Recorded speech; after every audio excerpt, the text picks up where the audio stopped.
I'm going to read A Sick Day for Amos McGee. Now, this was the Grandchildren Christmas book of 2019.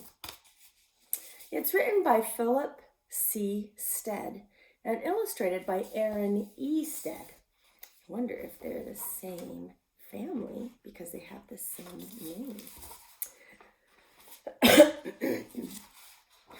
A Sick Day for Amos McGee.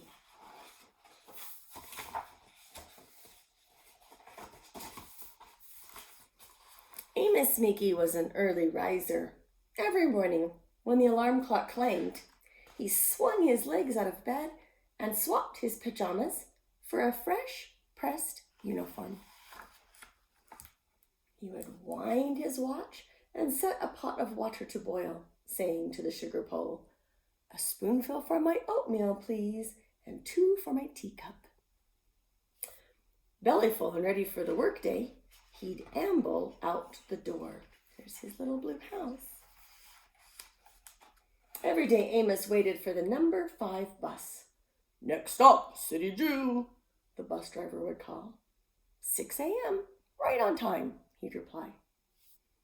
Amos had a lot to do at the zoo, but he always made time to visit his good friends. He would play chess with the elephant, who thought before making a move. Run races with the tortoise, who never, ever lost. Sit quietly with the penguin, who was very shy. Lend a handkerchief to the rhinoceros, who always had a runny nose. And at sunset, read stories to the owl, who was afraid of the dark. One day, Amos awoke with the sniffles and the sneezes and the chills.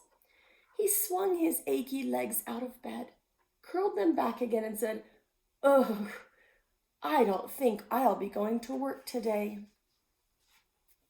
Meanwhile, at the zoo, the animals waited for their friend.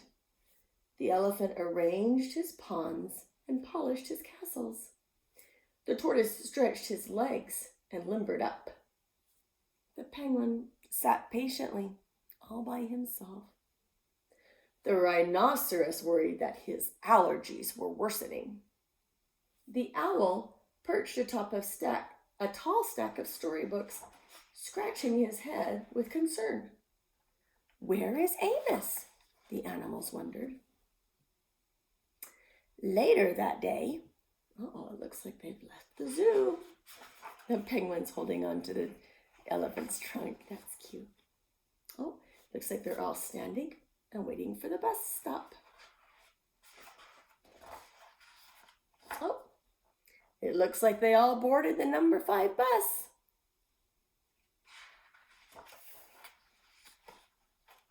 Amos says, "Hooray! My good friends are here." Penguin brought him a red balloon. Would cheer him up. The elephant prepared a game of chess. Amos thought and thought before making a move.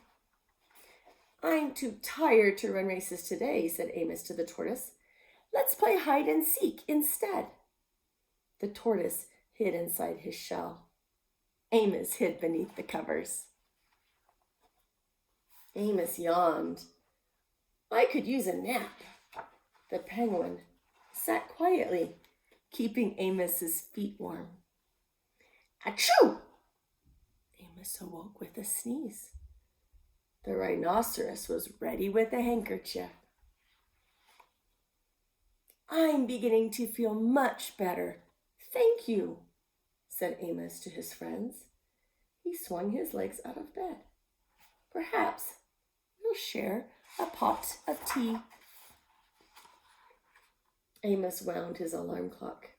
"It's getting late," he said. "After all, we have a morning bus to catch." So Amos said goodbye to the elephant, and good night to the tortoise, and good night to the penguin, and good night to the rhinoceros, and good night to the owl, who, knowing that Amos was afraid of the dark, read a story aloud before turning out the light. And they all fell asleep. What good friends those animals were to Amos.